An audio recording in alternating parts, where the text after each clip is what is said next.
બુદ્ધિ, ચિત્ત અને અહંકારથી દ્રઢ ભાવના, દ્રઢ ભક્તિ, વૈરાગ્યથી તે ખૂબ ને ખૂબ શ્રદ્ધાથી પરિપૂર્ણ ભક્તિ કરતા હોય ને એને સાચા સંત કહેવાય. એને સદગુરુ બનાવવા લાયક સંત કહી શકાય.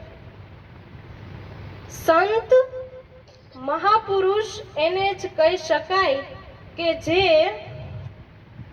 પોતાના મન, બુદ્ધિ, ચિત્ત અને અહંકારથી પર હોય. મનથી તે કંટ્રોલમાં હોય, મારે શું કરવું જોઈએ, શું ન કરવું જોઈએ. સાચા સંતને વ્યસન નથી હોતું. તે પોતાના શિષ્ય અને પૂરા જગતને વ્યસન મુક્ત કરે છે.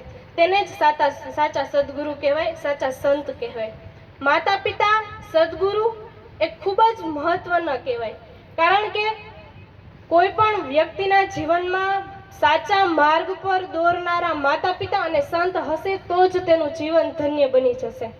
એટલે જ હું આજે તમારા બધા જ સંતોના ચરણોમાં કોટી કોટી વંદન કરીને એટલી જ પ્રાર્થના કરું છું કે કલ્યાણ મહારાજ જેવા મને સદગુરુ મળે અને કલ્યાણ મહારાજના સંતાનો જેવા મારામાં સંસ્કાર આવે, એવા મારા માતા પિતા મને સંસ્કાર આપે.